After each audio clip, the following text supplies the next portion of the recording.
sa pinakamagandang munisipyo sa Vietnam. Halina't tuklasin ang kagandahan ng Bien Unido at bisitahin ang magagandang tanawin at lugar. Naghahanap ba kayo ng lugar na madaming pagpipilian ng mga magagandang beach? Halina't pumunta sa Bien Unido, Bohol. Narito ang mga iilan na mga beach. Mga kaibigan, tignan niyo ang tanawing ito. Ito ang Honok Beach, isang nakatagong hiyas na parang pagpapasok sa isang panaginip. Ang simpleng ganda ng mga estrukturang kawayan ay akmang-akma sa payapang karagatan.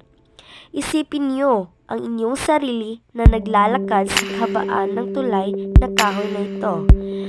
Ang banayan na simoy ng dagat ay humahalik sa inyong mukha, habang ang tunog ng mga alon ay nagpapatahimik sa inyong kaluluwa. Mga kaibigan, silipin niyo ang tanawing ito.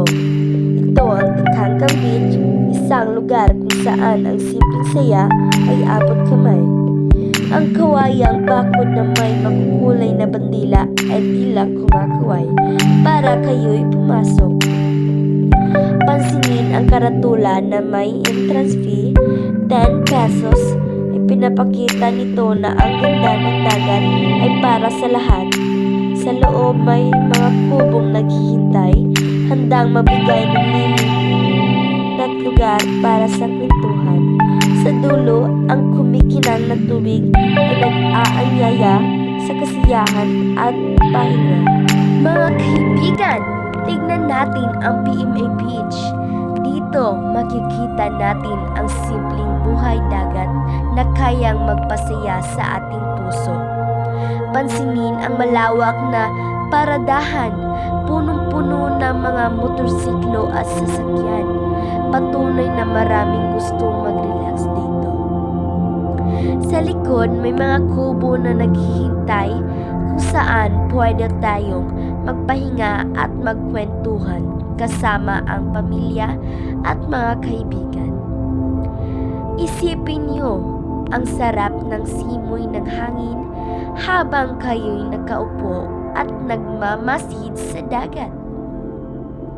At syempre, huwag kalimutan ang mga puno na nagbibigay lilim at sariwang hangin.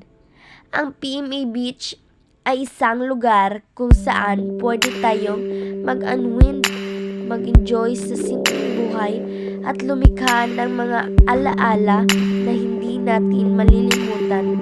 Kaya, tara na! Magsaya na tayo sa PMA Beach.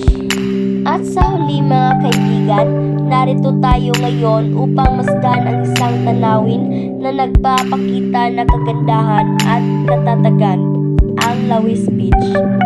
Sa ating pagtingin, agad mapapansin ang matayog na seawall, isang konkretong simbolo ng pag-asa at proteksyon. Ito ay tinayo bilang tugon sa hagupit ng bagyong Odette, isang paalala ng lakas ng kalikasan, ngunit higit sa lahat ng determinasyon ng mga Pilipino. Ang Lawis Beach ay hindi lamang isang ordinaryong dalampasigan.